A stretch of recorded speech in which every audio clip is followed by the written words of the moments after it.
A Dutch wine produced on the stony banks of the Maas River is set to join champagne, Parma ham, and Stilton cheese among the European delicacies given protected status by the EU, in what is said to be the latest consequence of climate change to the geography of winemaking. An announcement is expected on Monday evening granting the 6 hectares of Wijnhout Thorn the honor of being the first vineyard in the Netherlands to have the right to bear on its bottles the red and yellow stamp conferring protected designation of origin (PDO) status.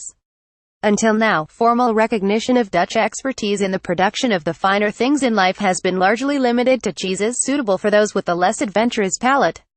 The appellation Maas Valley Limburg, pertaining to an area of 60 square miles either side of the North European Maas River, which flows from France through to Belgium in the Netherlands, ending in the North Sea, joins the likes of the French Chardonnay de Pape, Spain's Cava and Italy's Prosecco, in the pantheon of winemaking territories of distinction.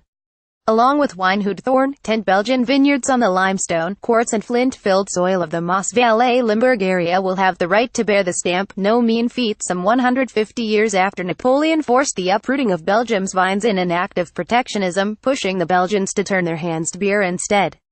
PDO status is limited to food and drink produced, processed and prepared in a given geographical area, using recognized know-how, according to the EU. Maas Valley Limburg wine will join 15 Dutch products on the PDO list, alongside Edam and Gouda cheeses, Brabante asparagus and the Opperdozer round potato. The European Commission has already in principle approved the application for PDO, which is the first cross-border effort in the EU, leaving only publication in the official journal of the European Union, which is expected on Monday. Wine map for food and drink. To be granted PDO status, applicants must show that their produce is distinct and their area has a rich history to protect. The valley's Pinot Noir is said to have velvety soft, ripe tannins, well balanced with great structure, very intense, long finish, according to the PDO application. Of the Riesling, it is said the Gravelin Maas Valley Limburg gives the wine a smoky mineral taste with a hint of spice. When mature, the pronounced characteristic aroma of petroleum and honey predominates. Harry Vorsselin, a former French horn player who produced his first bottle at Wijnhout Thorn with his wife in 2004, explained that Benedictine nuns in the area had long produced wine, but that it was climate change that made superior quality now possible in the 45,000 bottles he produces a year. Harry Vorsselin, Dutch winemaker of Thorn Wine Estate in Thorn, the Netherlands, photographed Judith Jockel for The Guardian. The average temperature in the wine-growing months of April to October has risen by 2 degrees in the last 30 years in the area. The valley is shielded from westerly rains by the Kempen Plateau, rising some 100 meters above sea level, making it among the driest spots in northern Europe. Climate change is quite important, Vorsselin said, from his tasting rooms in the center of Thorn, a pretty town famous locally for its whitewashed houses. We have not only the benefits but the bad things. Frost in the spring, because plants are growing earlier. In August we have bigger rains. When it rains more. But in general climate change is good for us because of the temperature increasing. It is quite serious. You see it all over the wine business.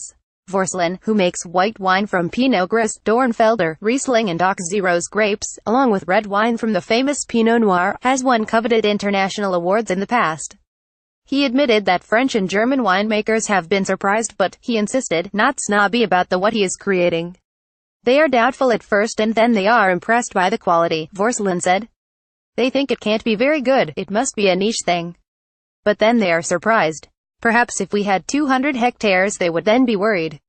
Vineyard at Belgian wine estate Aldenijk, Maaseik, Belgium. Photographed Judith Jockel for The Guardian. We are trying to exploit the typical combination of the stony soil and the microclimate, he said. It gives the wine some typical minerality. The grapes get water from the stones. 6-year-old grapes take the water from the stones when it isn't wet. We can see it. The wine can compare with the French or German regions. Karel Hankens, who runs the vineyard Wijndomein Aldenijk on the Belgian side of the border, was responsible for the PDO application, along with Vorsselin. The French, he said, are well aware of the impact of climate change on the industry, and have been buying up land in Belgium as a result. There has been a boom in vineyards in Belgium, said Hankens, a former farmer of apples and pears. Everyone is planting, it is unbelievable, he said.